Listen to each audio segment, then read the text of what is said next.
Alors, bonjour, bienvenue à ce webinaire.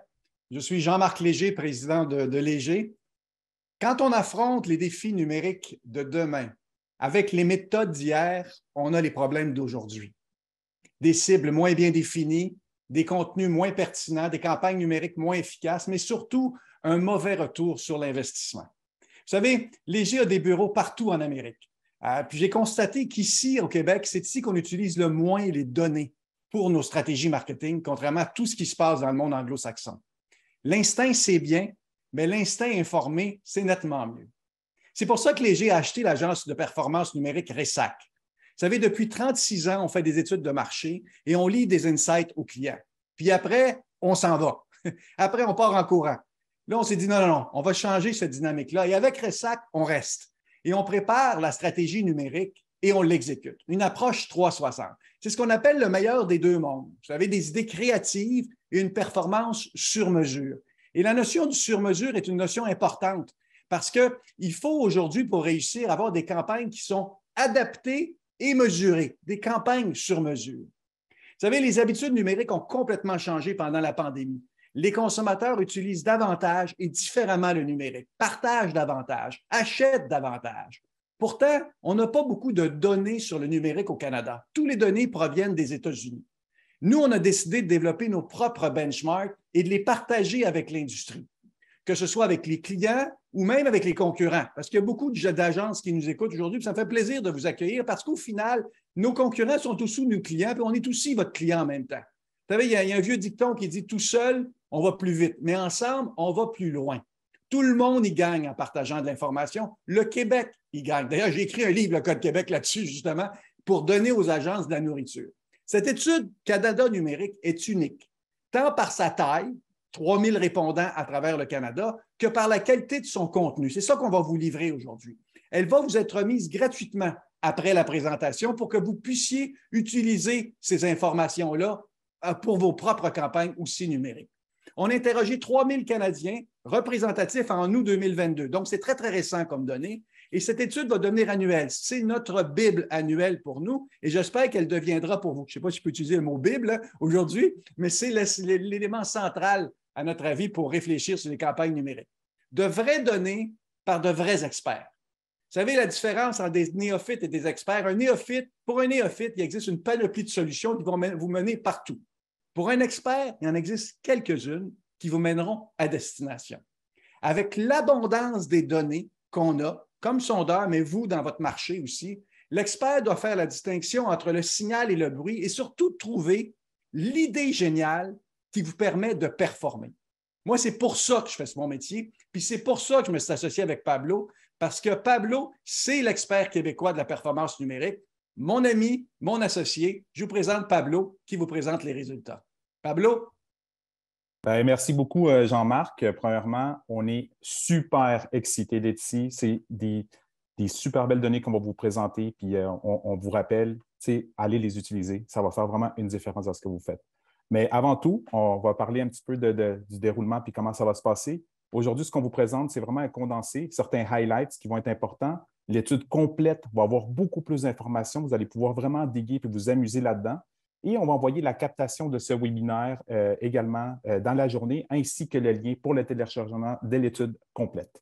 Mais avant tout, une des questions qu'on se pose tout le temps, c'est pourquoi? Pourquoi on fait cette étude-là? Je pense que Jean-Marc l'a très bien résumé, mais pour moi, en tant que marketeur, puis je suis sûr que certains d'entre vous vont se reconnaître là-dedans, on a tous été confrontés à un défi de dire ouais, bien, on cherche des données, t'en as-tu pour le Québec? T'en as-tu pour le Canada? T'en as-tu pour l'Ontario? Ouais, peut-être, mais ça date de 2010. Ou non, ça vient des États-Unis. Ça nous prend quelque chose à nous autres. Je pense qu'on est rendu vraiment là, quelque chose qui nous permet de mieux comprendre qui on est, puis aussi prendre des bonnes actions. Pourquoi? Parce qu'il y a des défis de taille qui s'en viennent devant nous. Tu sais, on ne va pas se le cacher. On sort d'une pandémie, je dis sort en parenthèse naturellement, qui a changé de manière drastique les habitudes de consommation numérique des Canadiens et Canadiennes d'un bout à l'autre du pays. Deuxième chose aussi, c'est qu'on fait face à des challenges économiques. Ça s'en vient. Ça ne sera pas évident. Donc, il faut absolument qu'on ait des moyens de faire des bons choix à bonne place. Puis, c'est là que ça va se passer, je pense, en ayant cette genre de Bible-là aussi qui va permettre de le faire. Quand on parle de choix, Une chose intéressante aussi, c'est que les Canadiens, on peut dire qu'ils ont choisi de manière massive Facebook. Facebook, c'est demeure vraiment la capitale nationale, on peut dire de l'Internet en parenthèse. Vous le voyez, c'est 83 des Canadiens qui ont un compte. C'est énorme. Ça, c'est considérant aussi qu'il y a un 4 des Canadiens qui ont un compte dans aucun réseau social. Donc, on peut dire que Facebook est là de manière quand même assez massive. Ce qui est intéressant aussi, c'est qu'on observe quand même des changements. Il y a des choses qui commencent à se passer de plus en plus. Quand on parle d'utilisation quotidienne, quand les gens, vous le savez, on va consulter Facebook le matin quand on s'est réveillé ou durant le lunch ou avant de se coucher. On devient un peu addict à scroller des newsfeeds.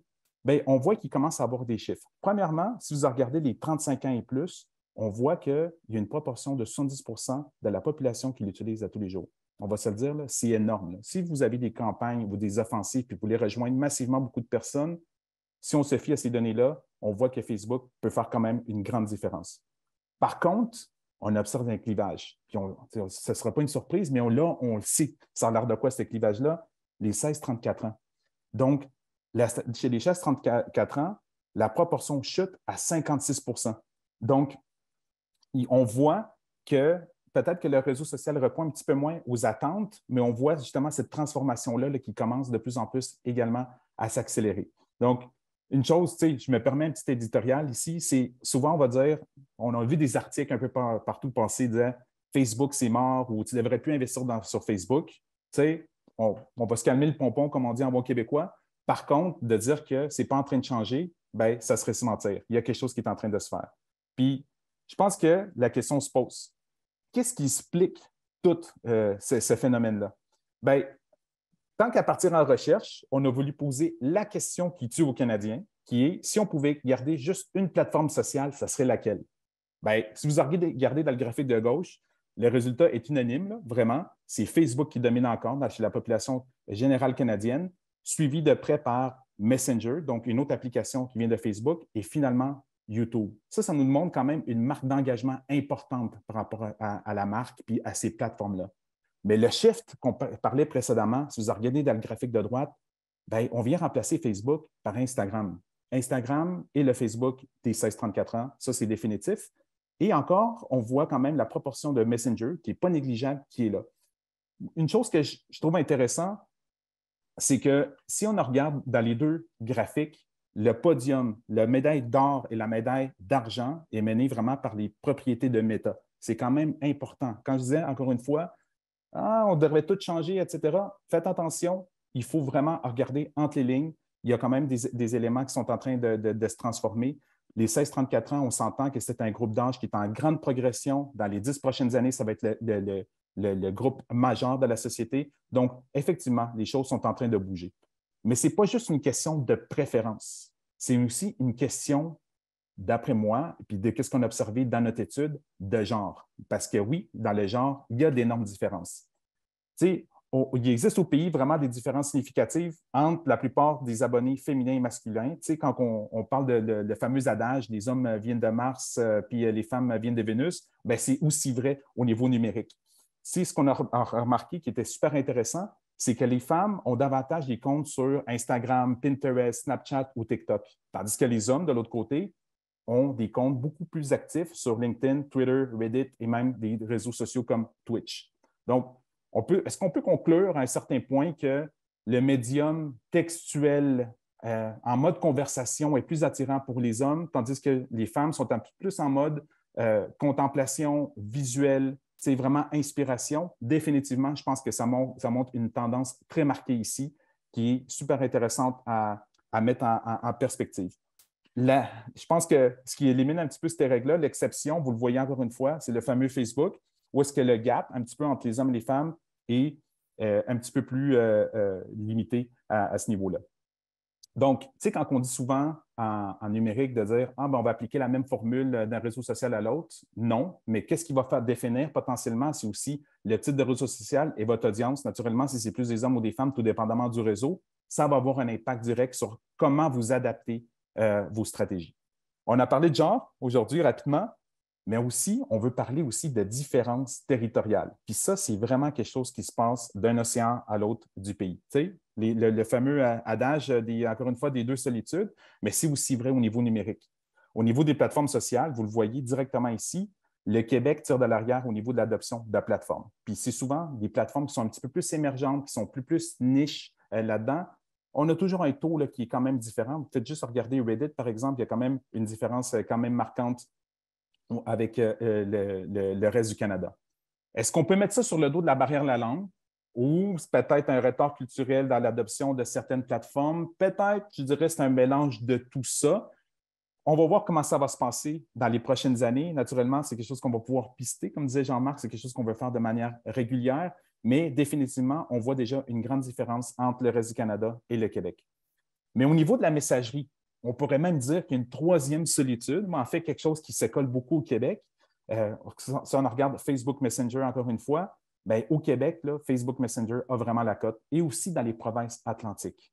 Beaucoup moins au niveau du Canada anglais, mais ça vous donne une idée que les gens au Québec, en tout cas, et dans les provinces atlantiques, quand ils veulent communiquer entre amis, etc., mis à part le texto qui est très important, Messenger est quand même clé dans ce qu'on est en train de mettre en place ici.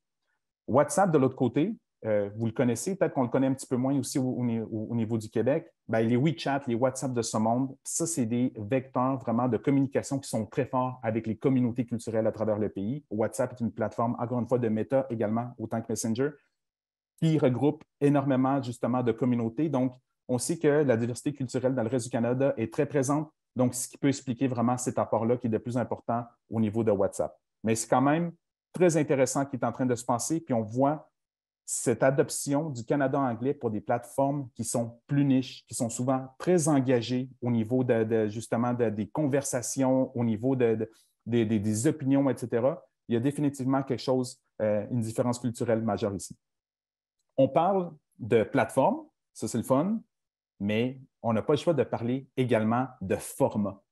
Un des formats les plus importants, en tout cas que moi j'adore et probablement vous adorez aussi, c'est la balado. La balado, c'est indéniable. Moi j'adore, vous adorez. On l'écoute au gym, dans les transports, en promenant le chien. Il y a toujours une raison, par exemple, d'écouter une balado. Mais on va arrêter de se dire une chose. Quand on dit souvent que la balado est un média émergent, enlevez-le vraiment de l'équation. C'est un média qui est déjà émergé et même très installé. Les chiffres, on les voit, les taux d'adoption et d'écoute sont vraiment très élevés. En fait, dans un point de vue global, c'est presque 6 Canadiens sur 10 qui écoutent des podcasts. Okay? Ça c'est la réalité. 6 sur 10, c'est la grande majorité, encore une fois. Puis 1 sur 4 le font au moins une fois par semaine, encore plus important. Donc, le niveau d'engagement, puis ce n'est pas quelque chose qui prend 20 secondes. Les podcasts, c'est que des fois des trucs qui durent à peu près 1 heure, 35 minutes, 40 minutes. Donc, le niveau d'engagement et d'écoute sélective est très important ici. Chez les 16-24 ans, on le voit ici dans les 16-34, mais aussi chez les 16-24, si on y voit de manière plus précise, c'est 77 qui écoutent des podcasts et 40 l'écoutent au moins une fois par semaine. Pour moi, en tout cas, c'est des données qui sont assez folles, c'est super impressionnant aussi là-dedans, puis ça ouvre énormément de possibilités pour les annonceurs, ça, on va se le dire. On parle des opportunités justement pour développer des sujets qui sont précis, avec des audiences qui sont plus nichées. C'est un média qui est quand même important. Et aussi, on va se le rappeler, qui est très prisé des gens qui ont un pouvoir d'achat élevé. Donc, c'est des strates de la société, normalement, qui sont beaucoup plus influents au niveau salarial, mais aussi au niveau d'éducation. On parle vraiment un plus grand engagement des gens qui ont, par exemple, des études universitaires, par exemple, qui vont être beaucoup plus actifs et engagés au niveau des podcasts. Bref, c'est un média d'influence, ça c'est indéniable. Mais quand on parle d'influence, je pense qu'on n'a pas le choix de parler d'influenceurs. Donc, je passe la parole à ma collègue Malika, VP Contenu chez Ressac. Merci, Pablo. On commence direct dans le sujet au niveau des influenceurs. Aujourd'hui, la grande vérité qu'on a pour vous, c'est que les influenceurs puis les créateurs de contenu sont vraiment des réels vecteurs d'action et grâce à notre étude, on a les chiffres pour le prouver. Donc, ce qu'on découvre aujourd'hui, c'est que les influenceurs influent non seulement sur l'acte d'achat, mais aussi sur la perception et les opinions envers une marque ou un produit. En ce sens, on ne peut plus percevoir un influenceur comme un simple placement média, mais plutôt comme un véritable acteur dans une stratégie de marque. Ça n'empêche pas que, même si on a un tiers des internautes canadiens qui suivent des influenceurs ou des créateurs de contenu, on doit quand même prendre en compte que c'est tout de même 63% des 16-24 qui le font. Plus précisément, on a 59% des internautes canadiens entre 16-34 qui disent suivre des influenceurs ou des créateurs de contenu, mais cette statistique-là descend à 33% auprès des 35-54 et on a seulement un 10% chez les 55+. Donc, on a encore un écart générationnel au niveau des influences, mais ça n'empêche pas qu'il y a un grand, vaste monde de types d'influences qui existent. On remarque dans notre étude que tout type d'influenceur ou créateur de contenu qui se dédie à une sphère qui est plus précise gagne davantage en notoriété. Donc, en ce moment, les créateurs de contenu les plus suivis touchent tout ce qui est lifestyle, mode, foodie ou humeur, de la bonne vieille humour. On a ensuite des experts sur des sujets précis comme le maquillage, le sport, le voyage, et on a aussi des artistes internationaux. Enfin, au-delà du contenu purement axé produit, on constate aussi une forme de soutien à tout ce qui touche l'aspect local sur les réseaux sociaux. Et vous ne serez pas surpris de constater qu'au Québec, cet attachement-là est quand même très fort. En ce moment, au Canada, on va constater qu'on a 32% des internautes canadiens qui vont suivre des artistes de leur province, que ce soit des chanteurs, des comédiens ou des humoristes. Mais si on regarde plus spécifiquement au niveau du Québec et du Canada, on a quand même une tendance qui est beaucoup plus significative chez nous, avec un 41% au Québec versus un 30% au Canada. Une autre chose qu'on a remarqué avec les influenceurs d'aujourd'hui, comme je vous l'ai dit plus tôt, c'est qu'on est vraiment dans le leadership d'opinion. Donc, au-delà d'attirer l'attention d'une portion croissante de la population, on constate que les influenceurs et les créateurs de contenu façonnent de plus en plus l'opinion publique en ligne. Et ici, le chiffre magique à garder en tête, c'est 73%.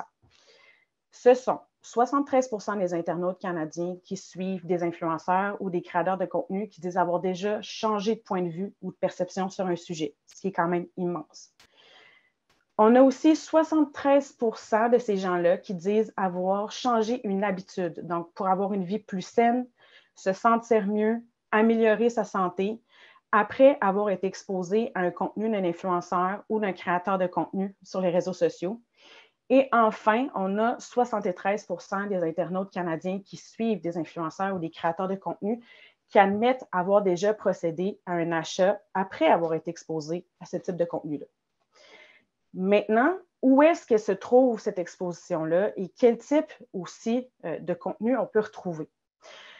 On constate qu'Instagram est vraiment la plateforme sur laquelle les internautes canadiens suivent le plus d'influenceurs ou de créateurs de contenu, mais ce type de contenu-là se retrouve tout de même sur toutes les plateformes, que ce soit YouTube aussi à 44%, Facebook à 34%, TikTok à 28% et Twitter à 20%. Et au-delà d'avoir une influence sur la consommation de produits et services, être exposé à du contenu d'un influenceur ou un créateur de contenu, va générer différents types d'actions. On a consulté un site web ou une application à 86%, essayer quelque chose de nouveau, que ce soit un sport, une activité ou un aliment à 77%, suivre un resto, un bar ou un café, 72%, commencer à suivre une marque à 68%. Et fait super intéressant ici, chez les 25-34 ans, ce sont 82% des gens qui ont consommé le contenu d'un influenceur qui va suivre une marque suite à ça. On a consommé un produit culturel à 63%, visiter une ville et un pays à 46%, et enfin, on a faire un don, que ce soit un organisme ou une cause, à 44%. Un autre fait qui est super intéressant par rapport à tout ce type d'action-là, Pablo le dit plutôt au niveau des balados, ça touche des gens qui ont des revenus quand même relativement élevés. On a remarqué que l'influence d'achat d'un influenceur ou d'un créateur de contenu va rejoindre toutes les classes sociales. au sens où le salaire n'est pas une variable significative sur le comportement. Donc, ça aussi, c'est une donnée qui est super intéressante. Maintenant, on a voulu prendre cet exercice-là et faire la même chose pour le contenu de marque. Encore une fois, ici, on a plus d'un tiers des internautes canadiens qui suivent une marque ou une entreprise sur les plateformes sociales. Parmi ceux-ci, on a 62 % des 25-34 qui disent suivre des marques sur les médias sociaux, suivi à 44 % des 35-54, tandis qu'on a seulement un 17 % des 55+ qui affirment le faire. Maintenant, pour moi, cette statistique-là, c'est la stat que je trouve le plus drôle. Puis je pense que s'il y a des gestionnaires de contenu et de communauté dans la place, on peut tous s'entendre que c'est les 55+ qui engagent le plus sur du contenu de marque. Donc, j'ai bien hâte de voir qu'est-ce que ça signifie dans le futur. Enfin, un dernier fait super intéressant ici par rapport au contenu de marque, c'est que 77 % des 25-34 suivent ces marques-là sur Instagram. Maintenant, la question qui tue, pourquoi on se désabonne d'une marque? On a regroupé ici 3 grandes raisons qui feraient en sorte qu'un utilisateur ne veut plus suivre une marque sur les plateformes sociales. La raison numéro 1, la marque est ennuyante. Donc, 60 % des internautes canadiens, tout groupe d'âge, tant chez les hommes que chez les femmes, qui suivent une marque ou une entreprise disent qu'ils se désabonnent d'un compte si le contenu est sans intérêt, donc inutile ou ennuyeux. Sans surprise, les internautes canadiens aiment davantage les marques ou produits dont ils apprécient les publicités, que ce soit drôle, divertissant, informatif ou original. Et cette donnée-là est particulièrement vraie auprès des 16-34 qui ont répondu oui à 70 %. Deuxième raison, la marque ne rejoint pas mes valeurs. Aujourd'hui, 50 % vont se désabonner d'une marque s'ils trouvent que celle-ci ne leur ressemble pas. Et 21 % vont se désabonner parce qu'ils ne veulent pas y être associés.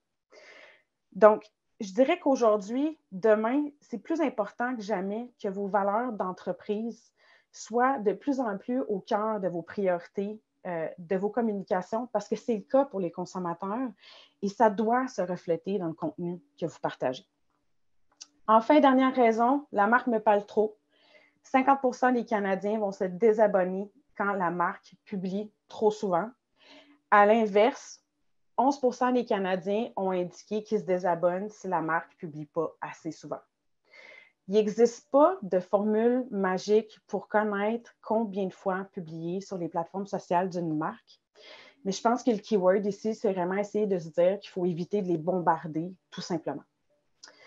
Dernière chose, et on va régler cette grande question une bonne fois pour toutes. Le tiers des Canadiens se désabonnent d'une marque suite à l'annonce du gagnant d'un concours.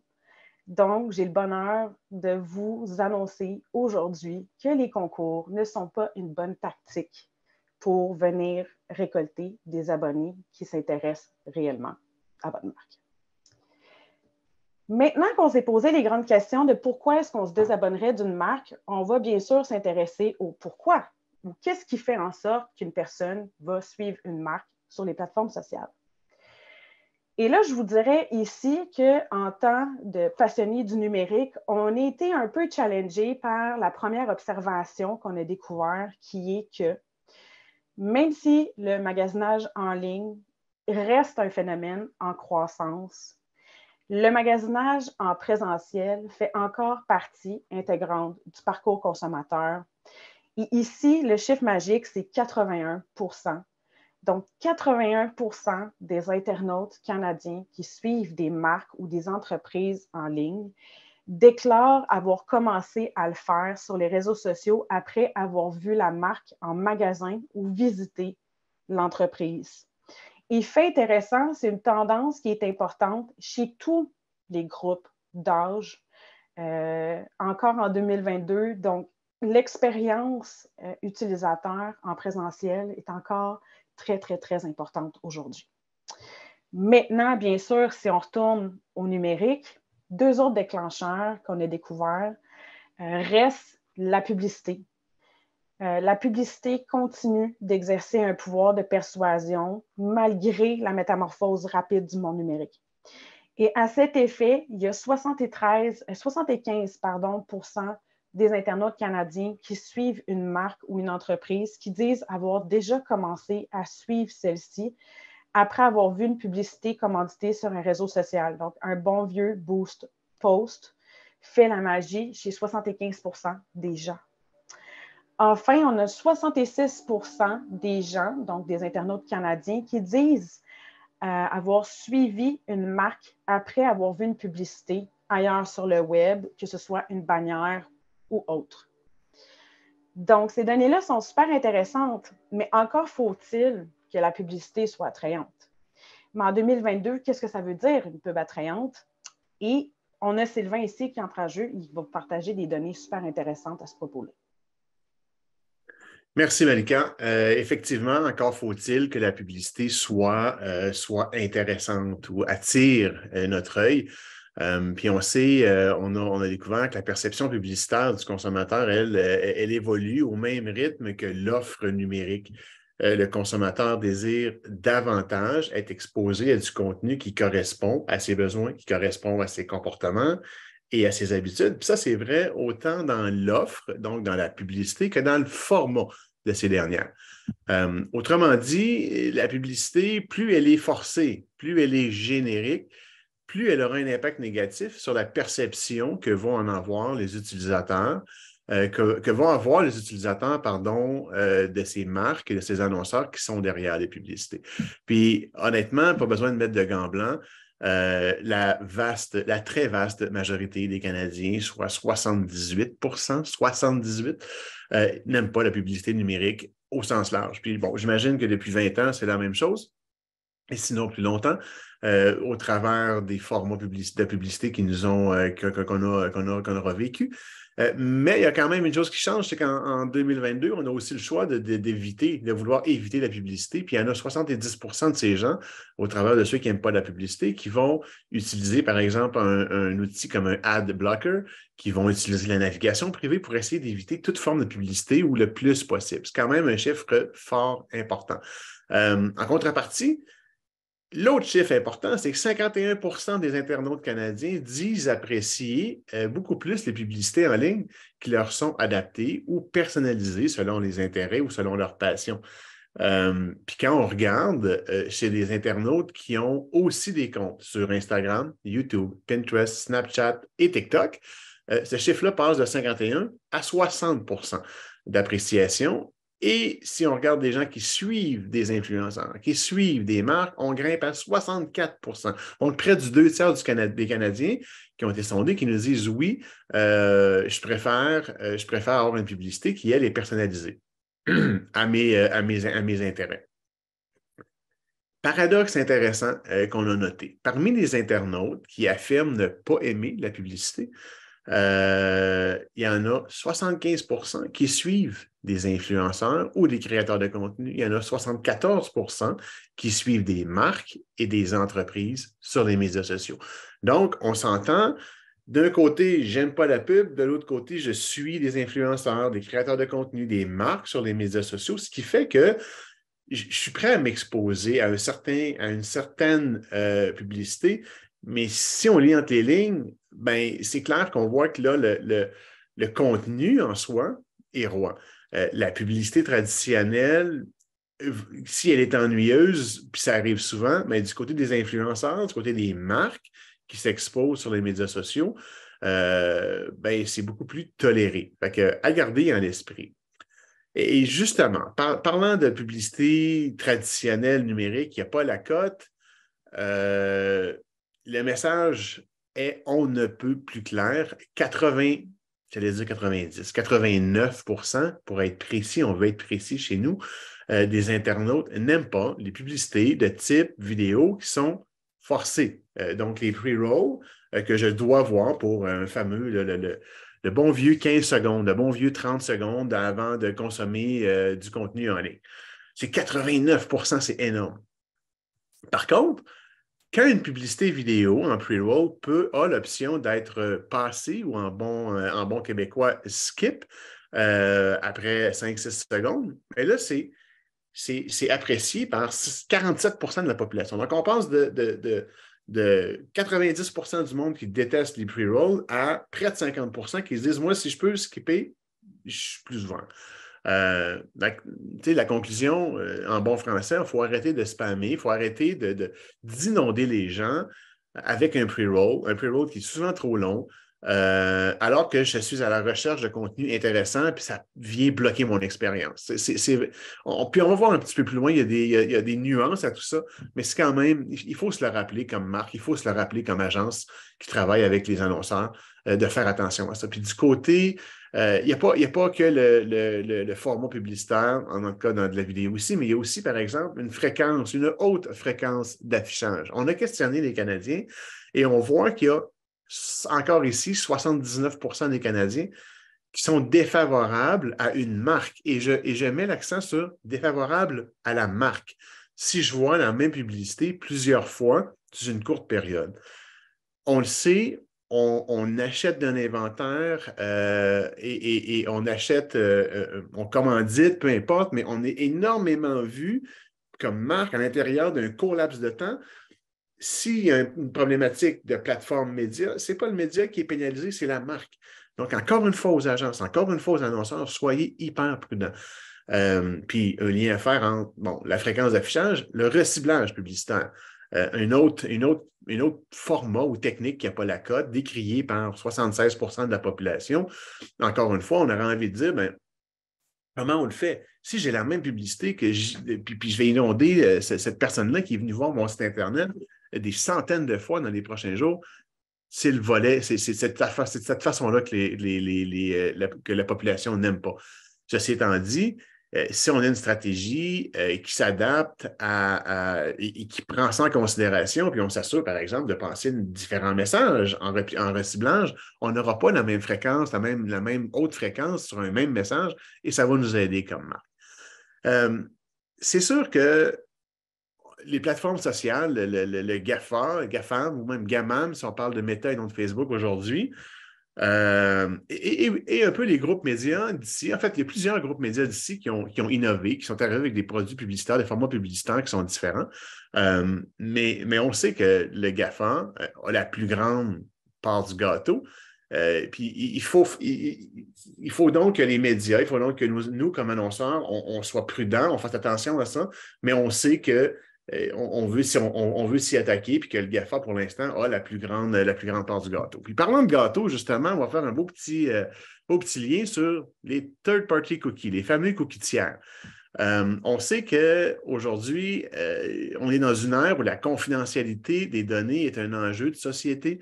C'est un souci majeur pour les entreprises, mais il y a quand même une petite lumière au bout du tunnel. On est aujourd'hui à 1 Canadien sur 4, 25% des Canadiens qui se disent prêts ou ouverts à partager plus d'infos personnelles sur une plateforme numérique en échange d'une meilleure expérience, en échange d'un contenu personnalisé, d'une personnalisation de la publicité.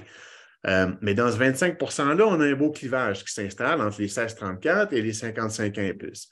Chez les 16-34, c'est près de 40 %, 38 % qui se disent ouverts à partager plus d'informations en échange d'une expérience améliorée. Par contre, chez les 55 ans et plus, ça descend à 15 %. Et je peux vous dire que chez les 65 ans et plus, ça va encore plus bas. C'est important à garder à l'esprit. C'est encore une fois pour les médias. Je fais quoi? Est-ce que je demande la donnée? Je n'en demande pas plus. Comment je le fais? La transparence.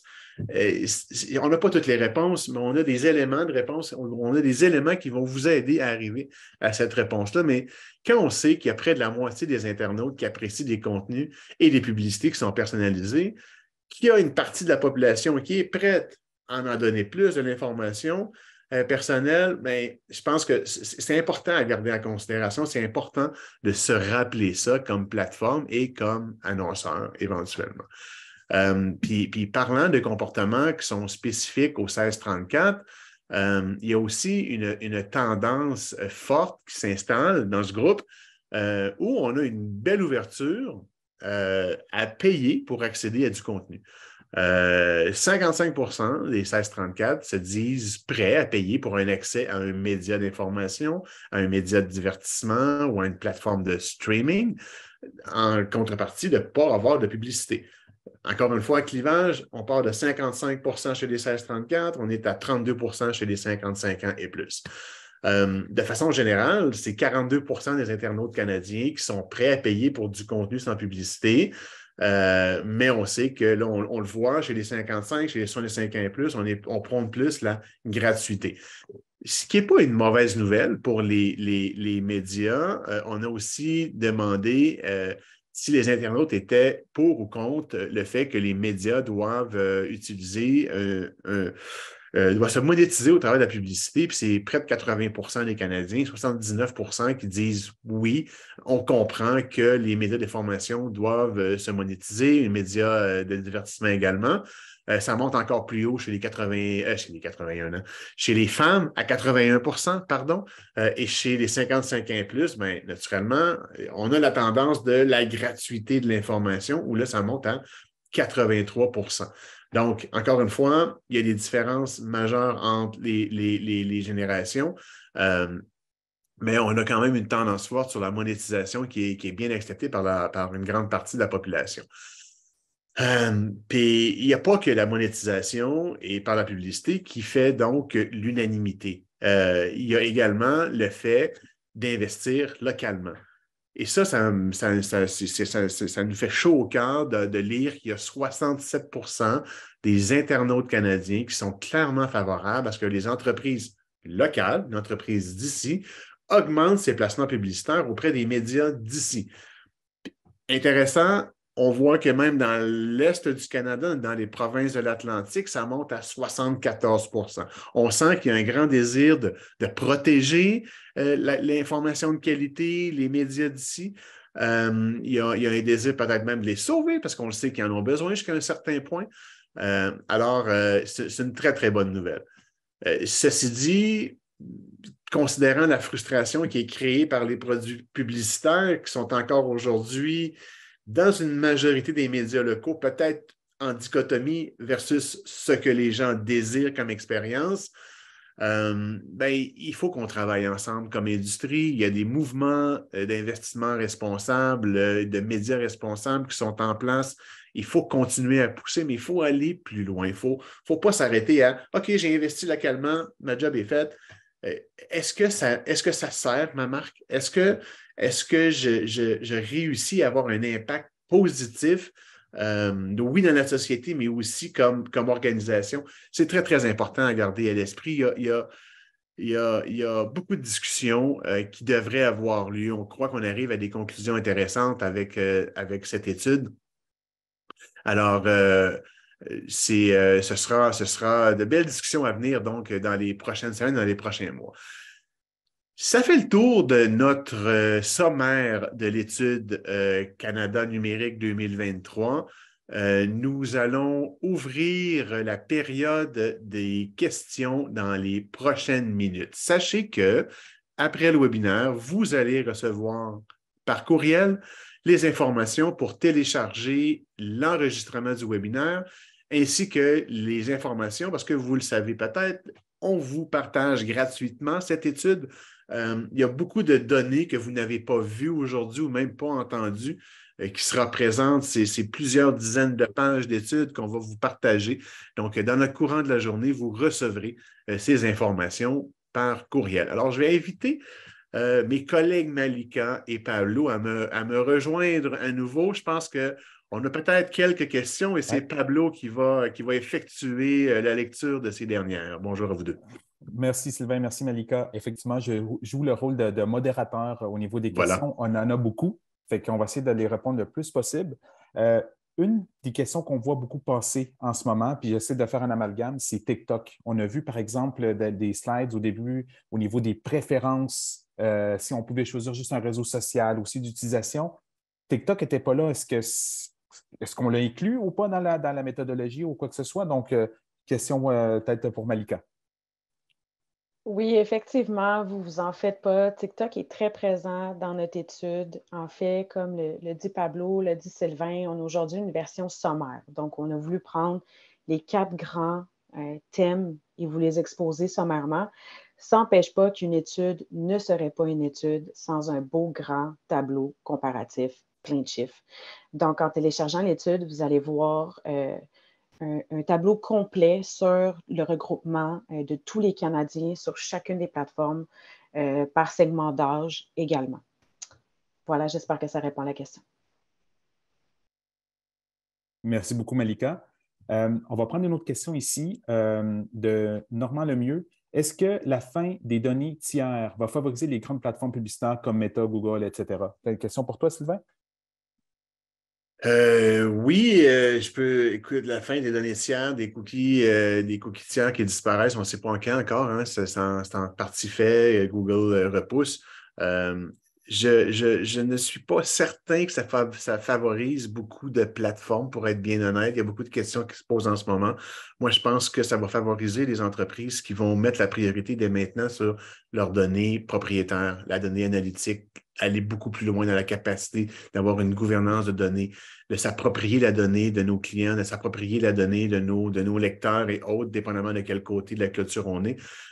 Mais là, on le voit, ne serait-ce que chez Meta, lorsque Apple a mis les dernières règles en place sur la confidentialité, sur l'échange des données, déjà, on a perdu beaucoup d'efficacité de lecture dans la performance média. Donc, j'ai plutôt l'impression que ceux qui seront favorisés seront ceux et celles qui vont, et qui le font déjà, je l'espère, qui vont mettre l'accélérateur sur l'acquisition et la compréhension de leurs données propriétaires. Merci, Sylvain. Une question qui revient souvent, c'est un petit peu plus par la méthodologie. Comme on l'a dit, vous allez tout avoir ça au niveau de l'étude complète, mais pour faire un résumé rapide, c'est 3000 Canadiens qui ont répondu à un sondage sur le panel Léo de Léger.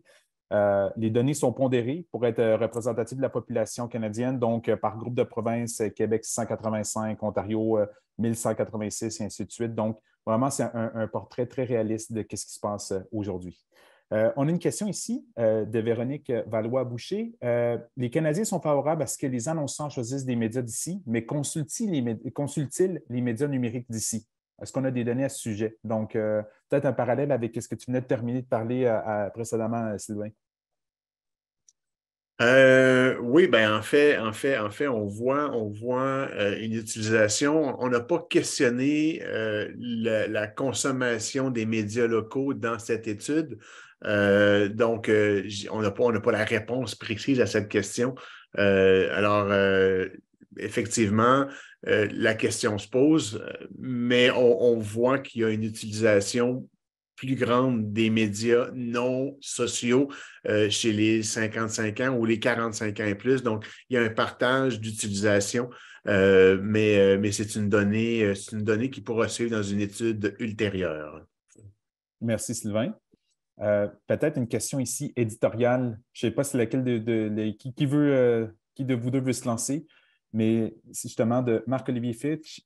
Compte tenu de récents rachats de Twitter par Elon Musk et le projet d'abonnement mensuel payant, comment voyez-vous l'avenir de ce réseau? Petite colle ici, là. Wow. Hey, boy. Mon Dieu, j'ai trop de choses à dire en même temps, mais je vais infiltrer la très grande majorité. Moi, je pense qu'on va laisser la chance au coureur. Le coureur n'étant Twitter, pas nécessairement Elon. Je pense qu'on a le droit, personnellement, d'être pour ou contre la personnalité, les valeurs qui sont transcendées par M. Musk. Au-delà de ça, moi, si on s'arrête à une forme d'abonnement, et quand on regarde dans les nouvelles générations, les jeunes générations ouvertes à une forme d'abonnement pour minimiser la publicité, augmenter l'expérience, améliorer l'expérience, moi, je pense que c'est une très, très, très belle avenue, une avenue fort intéressante comme plateforme média.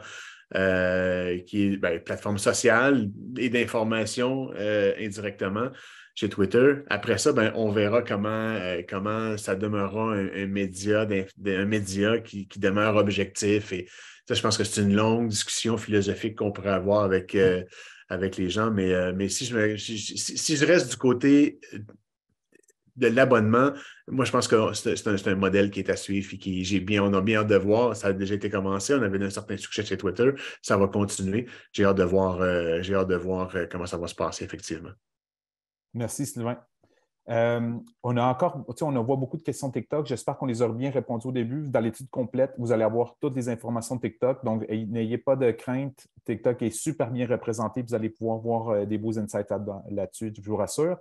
On a une question ici aussi qui est anonyme, mais qui est très pertinente. C'est quelle est la différence que nous devons faire? Donc, peut-être au niveau des stratégies entre B2B et B2C avec ces statistiques. Est-ce qu'il y a une conclusion à tirer? Est-ce qu'il y a une différence en ce moment en B2B et B2C? On en a parlé beaucoup au début de l'avènement des médias sociaux, mais aujourd'hui, est-ce qu'il y en a une?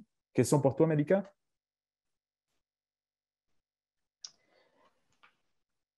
On n'est pas allé aussi loin que ça, je dirais, dans la recherche. Il y a beaucoup de questions qui sont super pertinentes, soit dit en passant, qu'on va prendre note parce que, bien sûr, il va en avoir une deuxième étude, puis il va en avoir une troisième. Ce qu'on a voulu faire cette fois-ci, c'est vraiment une étude plus à niveau 102, donc pas offrir le 101, mais y aller dans du 102 où on y va vraiment dans le comportement et la perception. Et pour nous, notre priorité, c'était le consommateur. Donc, je n'ai pas de réponse concrète à cette fameuse question B2B, B2C.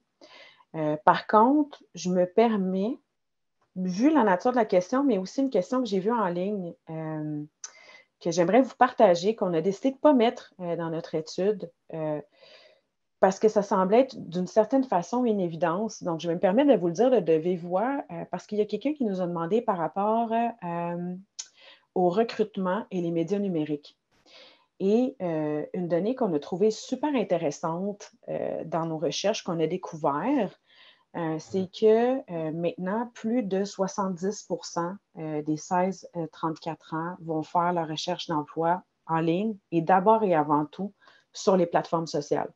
C'est une petite curveball de B2B que je me permets de faire, ou B2B, B2C, mais on parle beaucoup de marque employeur, on parle beaucoup de pénurie de main-d'œuvre.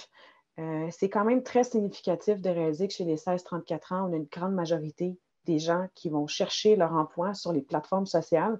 C'est quelque chose qui est quand même assez phénoménal et nouveau. Ça va être très important de continuer à investir non seulement dans sa marque employeur, mais d'investir dans du contenu qui vous permet d'aller parler aux bonnes personnes et de recruter les bons talents chez vous. Merci, Malika. Je fais une petite parenthèse également. Il y a des questions si on avait une version anglaise justement de ce webinaire-là. Je vous informe qu'à midi, on va faire cette présentation-là en anglais aussi. Et la même chose, on va avoir notre document pas de présentation, mais d'études, et ainsi que le webinaire aussi qui va être capturé, qu'on va pouvoir envoyer au besoin. Donc, n'ayez crainte, il y a une autre session plus tard ce midi pour ceux qui veulent peut-être peaufiner certains éléments. Une des questions ici qu'on a, je pense qui est super importante, en fait, une question pour toi directement, Malika. Est-ce que c'est possible d'élaborer un petit peu plus je trouve ça super intéressant, de Lisa-Marie Auger, possible d'élaborer au sujet des concours sur les réseaux sociaux? Les concours. Les fameux concours. Peux-tu nous en parler un petit peu plus? Oui, puis Pourquoi j'ai une autre question aussi que je vois de Maroussia qui demande le pourcentage des désabonnements après un concours. Donc, simple rappel, c'est un abonné sur 3 qui va se désabonner suite à l'annonce d'un concours. Maintenant, je n'ai pas la question directement sous les yeux. Ah oui, je l'ai donc. La question exacte. Pourquoi c'est une si mauvaise tactique? Oui, ça cause des abonnements, mais ça permet de rejoindre beaucoup de gens. Par exemple, un concours en collaboration avec un influenceur qui, par sa communauté, correspond très bien à notre persona. Il y a 2 choses qui sont très importantes ici. Là, je pense qu'une tactique, on l'a vu aussi, les influenceurs et l'impact d'un influenceur sur une action qui est prise. On parle des jeunes influenceurs, 80% sur du drive to website, c'est immense. Donc, oui, effectivement, si on veut faire un concours en collaboration avec un influenceur, il y a quelque chose d'intéressant. Si on est dans le bon persona, on est dans la niche et ça correspond très bien. Par contre, là où ça commence à créer des problèmes, c'est quand on fait des concours dans une perspective de gagner en abonnés, mais que le but, c'est de juste gagner en abonnés puis qu'on offre un peu tout et rien. Et là, je vais me permettre un petit clin d'œil entre nous. Je suis certaine qu'elle n'est pas dans ce webinaire, mais j'aimerais juste vous rappeler à tous et chacun Francine Paiement. Tantôt, j'ai fait des clins d'œil aux gestionnaires de communauté. C'est un autre clin d'œil aux gestionnaires de communauté qui travaillent sur des marques et qui ont eu à faire des concours dans le passé. Je pense que sur les 800 personnes qu'on a aujourd'hui, il doit en avoir au moins, let's say, 250, 300 qui connaissent Francine Paiement. Des Francine Paiement, ce sont des personnes qui vont s'abonner à n'importe quelle page, peu importe la mission, les valeurs, le contenu de cette page-là, seulement pour avoir accès au prix du dit concours. Et ces Francine Paiement-là, après ça, elles restent. Mais ça, c'est des abonnés qui ne sont pas qualifiés. C'est des abonnés qui restent avec vous, mais qui viennent jouer sur tout ce qui est votre pourcentage d'engagement, sur votre portée, sur le bien-être de votre page, si je peux dire. Je m'emporte beaucoup. Je ne sais pas si je réponds spécifiquement bien à la question, Pablo. Oui, mais je pense que oui. il y a beaucoup d'inspiration là-dedans, je pense. Puis effectivement, là, les coureurs de concours, il faut vraiment faire attention parce que ça ne répond pas aux besoins directement de votre marque. Donc, peut-être reconsidérer l'approche d'engagement à ce niveau-là. On a une question ici super intéressante de Jocelyn Fizet qui dit: est-il utile ou nécessaire de publier du contenu sur 2 ou 3 plateformes au plus à la fois? Tu sais, quand on parle souvent de dire, bon, mais j'ai mon contenu, je le fais, puis je le reposte un petit peu partout. Est-ce que c'est moi qui me trompe, mais je pense, j'ai l'impression vraiment que l'étude montre que le personnalisé est la clé, tu sais, puis peut-être faire ça d'une autre manière. Peut-être encore pour toi, Mali? Bien, écoutez, c'est une excellente question. C'est sûr qu'à titre d'expert, on va toujours recommander. Les chiffres le démontrent aujourd'hui. Vous allez le voir encore plus quand on va vous partager, quand vous allez découvrir dans l'étude complète des données encore plus précises par rapport à qui se retrouve sur quelle plateforme. C'est sûr que dans cette perspective-là, il faut personnaliser le plus possible, puis de dupliquer du contenu d'une plateforme à l'autre, ce n'est pas la bonne chose à faire parce que de toute façon, on ne parle pas aux mêmes personnes et les gens n'ont pas le même type de consommation de contenu également sur une plateforme X versus une plateforme Y. Les attentes sont différentes. Après ça, je pense que c'est une question budgétaire qui reste toujours. Et non, à un moment donné, il va falloir faire des choix parce que même si on veut être présent sur 4 plateformes, on n'a pas nécessairement le budget pour être présent sur 4 plateformes. Donc, il faut faire des choix intelligents, des choix réfléchis et j'espère sincèrement que la data à laquelle vous allez avoir accès aujourd'hui va vraiment vous aider à prendre des décisions plus éclairées par rapport à ça et choisir peut-être 1 ou 2 plateformes à laquelle vous allez pouvoir directement rejoindre les audiences que vous désirez rejoindre. Merci, merci.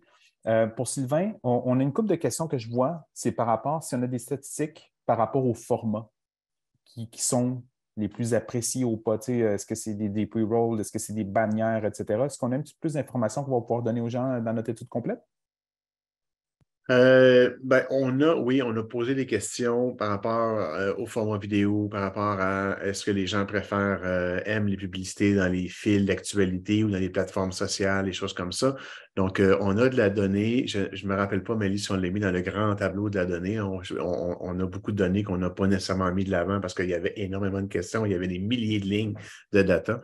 Donc, on a un petit peu d'informations, mais on voulait surtout pour cette première version-là, s'arrêter autour de toute l'expérience vidéo, puis la consommation de la vidéo, puis l'expérience de la publicité en ligne, la publicité vidéo en ligne, parce que c'est une tendance très, très, très, très forte. Puis comme les experts des sondages nous l'ont dit chez Léger, bien, à un moment donné, il faut arrêter de poser des questions parce qu'on n'aurait pas pu avoir toutes les réponses qu'on voulait. Donc, on a fait des choix. On n'a pas toutes les réponses à ces questions. On en a quand même plusieurs par rapport aux intérêts envers certains formats publicitaires, dont ceux offerts en vidéo et sur les plateformes sociales. Une super bonne question ici de Sandy Charmato. Comment personnaliser les publicités sans les cookies? Donc, on entend énormément parler qu'il y a des restrictions, que les gens ils ont ils font de plus en plus attention à la vie privée, puis on a compris aussi le paradoxe. Mais en tant que marketeur, qu'est-ce qu'on fait pour avoir quand même ces niveaux de personnalisation-là? Parce qu'on retourne un petit peu, si je ne me trompe pas, Sylvain, comme un petit peu 10 ans en arrière de plus en plus? Oui, 10 ans, je ne sais pas, mais en tout cas, quelques années en arrière, c'est excessivement difficile de s'imaginer un futur à ce moment-ci sans les cookies tiers, effectivement. Moi, je pense on l'a dit, hein, il y a un travail auprès des médias. Il y a des médias qui ont commencé à innover, il y a des médias qui ont commencé à segmenter leurs données, qui ont une bien meilleure compréhension de qui sont leurs utilisateurs, leurs lecteurs, leurs internautes qui les visitent régulièrement. Il y a un travail chez chacun des médias à innover, à s'inspirer de ce qui se fait ailleurs, de ce que les autres ont fait ici, et de comment on le fait ailleurs. Quand on a des comptes, quand il y a un paywall et autres, on a de plus en plus de données par rapport à nos utilisateurs. On est capable de le partager pour le monétiser ensuite. Fait que je reviens sur la question où les gens sont prêts à donner plus d'informations personnelles à des médias dans un échange de données. Donc, si je suis prêt à donner plus d'informations aux médias que je consomme, c'est plus des données tiers, c'est plus des données tiers, c'est de la donnée primaire à ce moment-là. C'est de la donnée primaire pour le média.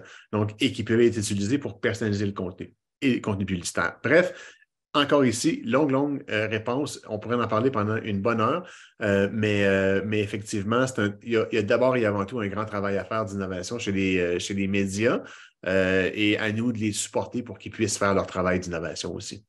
Il ne nous reste pas beaucoup de temps. On va prendre une dernière question très rapide qui, je trouve, très intéressante. Si tu es capable de la dire rapidement, Malika, c'est Élie Brisebois qui nous demande c'est quoi la différenciation entre un influenceur et un créateur de contenu? Est-ce qu'il y en a une? Puis est-ce qu'on la remarque dans notre étude?